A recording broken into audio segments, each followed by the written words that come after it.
Donc, merci de m'avoir invité, vraiment tout le monde, je suis heureux d'être ici. Ça me fait plaisir de voir autant de gens qui sont concernés. Si je suis ici, on voulait que je parle de qu'est-ce que la jeunesse pense des questions financières au Nouveau-Brunswick. Ben, je vais vous dire une chose, c'est que je ne crois pas que je pense comme la majorité des jeunes, mais j'ai un point de vue intéressant. Moi, je suis un... Ça paraît pas, mais je suis un vieux socialiste. Moi, je suis un socialiste old school, comme qu'on dit. Je crois que... En fait, je suis pas très d'accord avec les solutions que M. Caron avance, ni monsieur l'économiste, mais je suis d'accord avec plusieurs points. Il y a certains points que je suis pas d'accord. Je vais commencer d'abord en vous faisant remarquer une chose, que les États généraux, parce que moi j'ai fait mes cours d'histoire, j'ai eu la chance justement avec Luc Leblanc qui est assis là, que les États généraux, les Français l'avaient déclaré avant la Révolution française. La bourgeoisie, la noblesse avait été forcée de faire des États généraux avec le peuple ou des représentants du peuple pour se dire « OK, ça va mal ». Et vous savez ce qui s'est passé après. Justement, l'instabilité politique, la terreur, exactement. On voudrait éviter ça. Fait qu'on va se prendre en main. Éduquer, agiter, organiser. Ça, c'est le mantra d'un syndicat très ancien, les Industrial Workers of the World. C'est ce qu'on fait aujourd'hui. On éduque pour qu'en plus, vous devenez tous des agitateurs, pour ensuite qu'on puisse organiser. Quand je dis organiser, c'est pour organiser, pour prendre le pouvoir.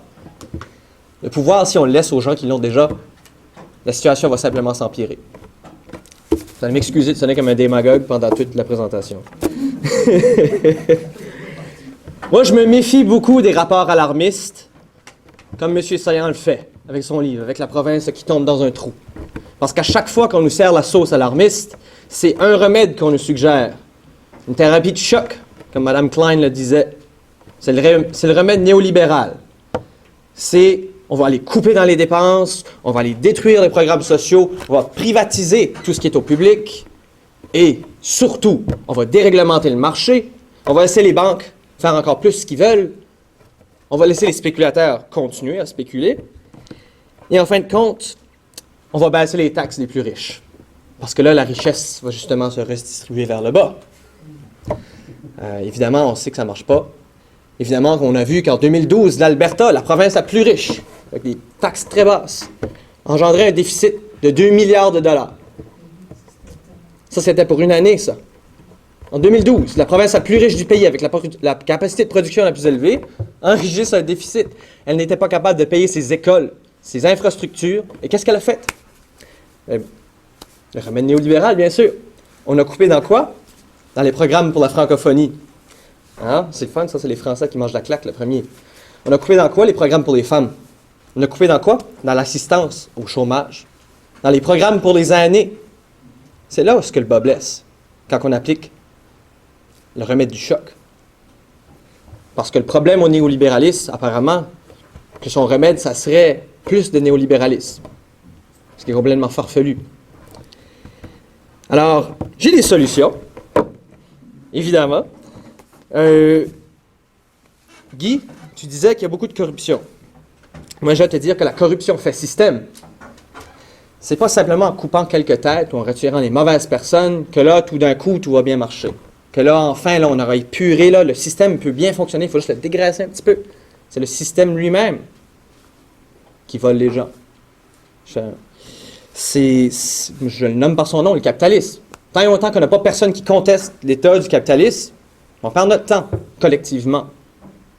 Il faut taxer les entreprises qui sont enrichies. Puis ça, c'est pas nouveau. Ça date des 1800, des 1700. Puis tout récemment, un économiste français, Piketty, a sorti un livre qui s'appelle « Le Capital », fait un clin d'œil à M. Marx, pour dire que depuis les 1700, l'écart entre les riches et les pauvres ne fait que s'accroître. Le seul temps que ça ne s'est pas produit, c'est pendant la guerre. C'est beau ça, mais moi, j'ai pas le goût d'une guerre pour que ça s'inverse, cette tendance-là. Je pense qu'on peut y arriver autrement. Mais pour le faire, je reviens sur mon point d'agitation. Un coup qu'on est éduqué, il faut agiter puis s'organiser. On a un modèle politique au Québec qui est intéressant. Un parti politique, un tout petit parti politique qui se nomme Québec solidaire, pour qui, moi, j'ai beaucoup d'admiration. Québec solidaire, c'est Amir Kadir, un médecin, et puis Françoise David, une ancienne organisatrice communautaire, une syndicaliste, une féministe, qui se sont dit, écoutez, on va contester la question des paradis fiscaux. Ce serait utile, ça, au Nouveau-Brunswick, qu'on en parle des paradis fiscaux. Parce qu'un des plus grands pionniers des paradis fiscaux se retrouve à Saint-Jean.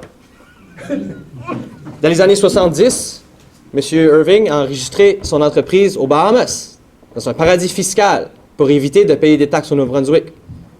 Si on hausse les taxes sur les plus fortunés, il faut s'assurer que non seulement qu'on les hausse, mais qu'on a à vérifier ceux qui ne les payent pas déjà, avant de les hausser. Ce serait un bon début. Parce qu'il faut savoir qu'on a la plus grande raffinerie de pétrole au monde, au Canada. On oublie souvent ça, là. Comment ça? On a la plus grande raffinerie de pétrole au Canada. La plus grande production de pétrole raffiné. Oui, il y a de quoi faire avec ça, je me semble. Évidemment, comme vous dites, c'est pas juste lui qu'il faut aller chercher. Il y en a d'autres. Mais la lutte à l'évasion fiscale, aux paradis fiscaux, il faut en parler. C'est pas vrai qu'on va parler de gérer notre problème de dette quand ils disent, vous, monsieur, madame, tout le monde, vous allez payer, là, on va régler cette dette-là. Mais que nos citoyens du Bahamas, eux, s'assoient puis ils disent, oh, regardez, ils vont régler le problème pour nous autres, on n'aura même pas besoin de dire, on va laisser ça se régler tout seul. La taxation, il faut en parler. Il faut parler d'augmenter le niveau de palier de taxation. Plus tôt, M. Caron, vous avez dit quelque chose qui m'a fait sourciller et que je n'ai pas beaucoup aimé. Mais je crois que c'est peut-être pas votre intention. Vous avez dit la participation politique, la participation des citoyens, ça va aider aux gens à faire comprendre qu'il faut augmenter les taxes ou qu'il faut serrer la ceinture. Mais je crois que cet exercice-là, par la plupart des citoyens, a déjà été fait. On a déjà coupé suffisamment dans nos programmes sociaux.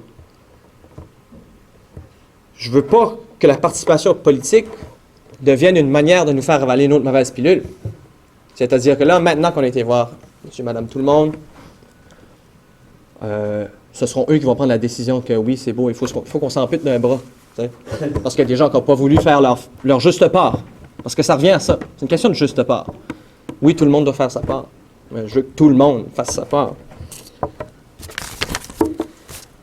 J'ai eu la chance, dans mes études en droit, de faire un projet sur l'évasion fiscale. J'avais un cours on étudiait la loi sur le revenu au Canada.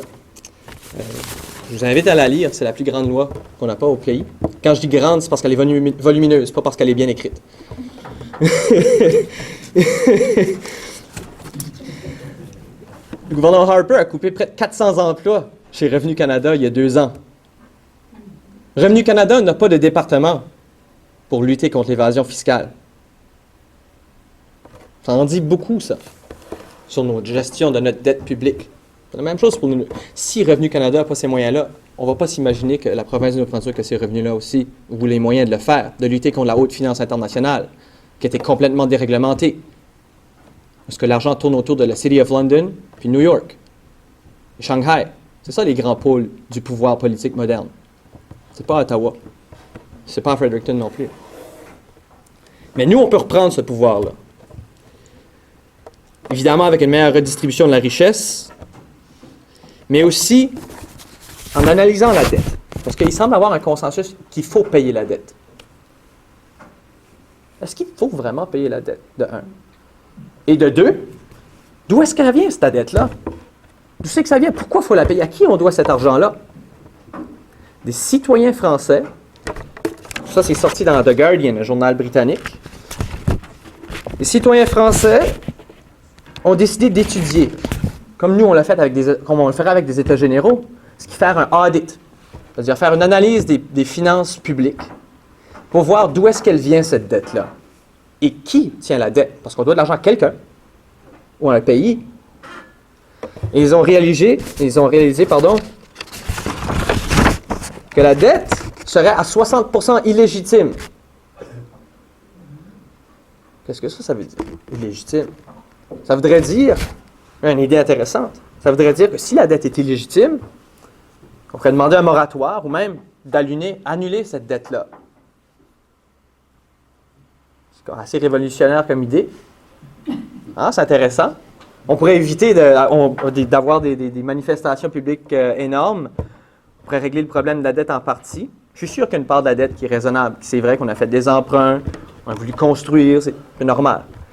Mais si cette dette-là a été engendrée par des taux d'intérêt usuriers, parce qu'on veut utiliser le bon mot, c'est usurier, c'est-à-dire qu'on abuse du monde, on prête de l'argent à des pays, on laisse les pays s'endetter, qui ont décidé d'aller emprunter dans les banques internationales plutôt que leurs banques domestiques, qui ont subi le coup de fouet des taux d'intérêt qui ont monté en flambée dans les années 90. C'est normal qu'on s'endette dans ce temps-là. Alors, je suis d'accord avec M. Leblanc lorsqu'il dit qu'il faut de nouveaux programmes d'éducation économique. Ici, à l'Université de Moncton, comme dans la plupart des autres universités canadiennes, c'est l'économie néoclassique qu'on enseigne.